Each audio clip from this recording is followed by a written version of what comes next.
So whenever I do workshops or classes, I frequently get asked, what's a good place to get started with rangefinder lenses? And it's not always an easy question to answer because there's no one-size-fits-all solution, and rangefinders are kind of a space where you can easily get pulled into the expensive or aspirational before you even really know what you need for your photography.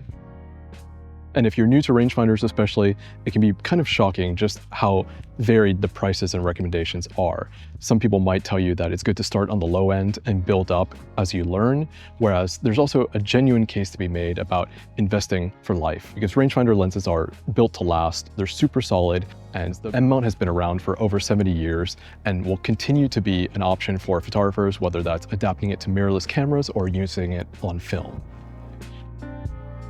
But the lens that I typically like to recommend in this space is the Zeiss C Biogon 35mm f2.8 ZM, because it's kind of like this great showcase of the fundamentals of what makes rangefinders so appealing even today.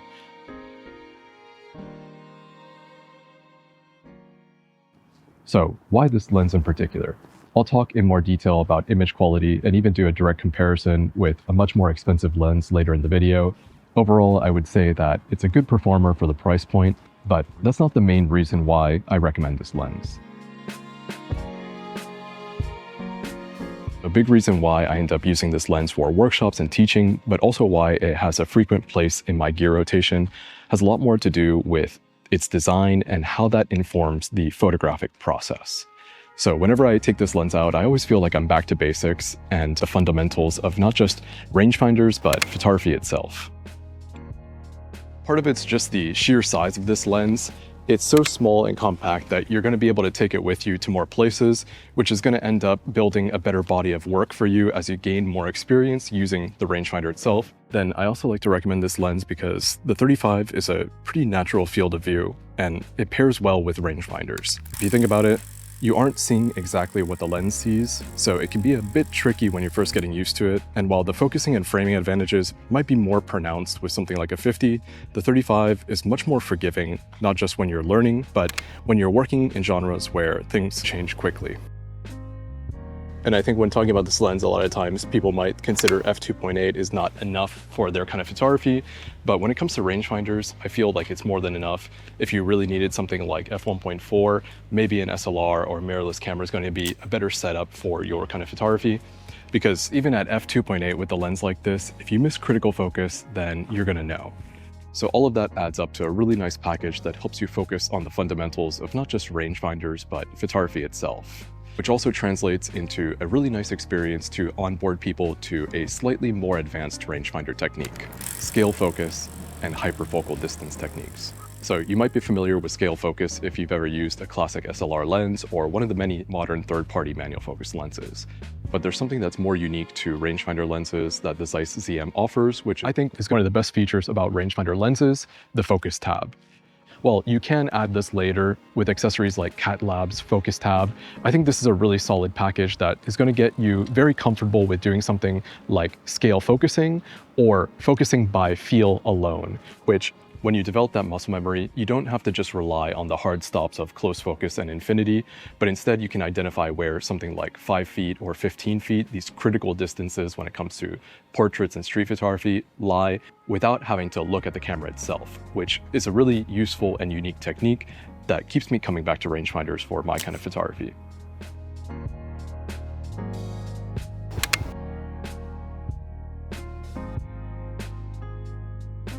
I also wanted to give more context on this lens, how I've used it over the years, and share some of the photographs I've taken, so I'm going to head back to my office so we can talk in more detail.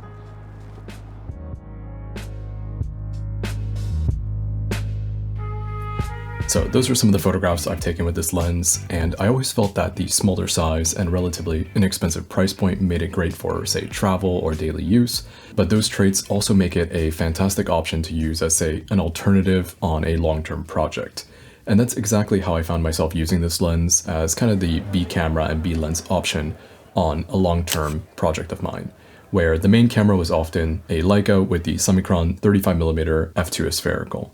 And I always felt like they worked really well together, and in many ways you can't tell them apart in the way that I use them, but it made me curious and I decided to do a more traditional side-by-side comparison. First off, we have f5.6, converted to black and white. Here, the differences are less apparent. You'll notice a slight but naturalistic vignette on the Zeiss, which is relatively easy to correct for. Now, when we convert back to the original images, you'll notice that the Zeiss renders an overall cooler image. Opening up to f2.8, the Zeiss begins to exhibit more of a color shift beyond the natural vignette. This can also be corrected for to a certain extent, but it might come down to the way that these kinds of rangefinder lenses render on digital. Even though the M9 is going to be a better performer in this case compared to, say, a more conventional mirrorless camera, you can still see some corner issues like smearing or color shifting, which is very common for wide-angle rangefinder lenses, which are aspects of the image quality that are going to be kind of amplified when using the Zeiss on something like, say, the Sony a7S or Panasonic S5 IIX, like I've also done in the past. While it's still a usable image in many ways, and the small size is quite interesting, as well as that focus scale and focus tab benefits that I mentioned before, it's not probably the optimal use case for a lens like this. But on a film, when using a traditional rangefinder, I felt like not only the experience, but also the corner-to-corner performance was much better, even wide open. And then when you go to stop it down, just like I was doing on the project, it can be really difficult to tell the difference between the Zeiss and something that is significantly more expensive.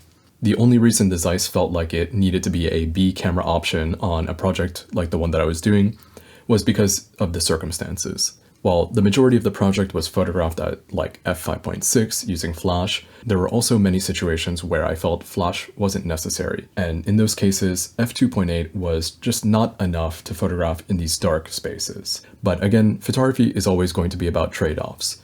Even if I had an f1.4 lens, maybe it would allow me to get more light, but also maybe my hit rate on sharp photos would be lower. But what I found is that the Zeiss Biogon C offers this really nice balance that doesn't go too far in any one direction, which can really help you tap into what a traditional rangefinder can offer for your photography. Anyways, I hope you found the video to be interesting and informative, and as always, thank you so much for watching.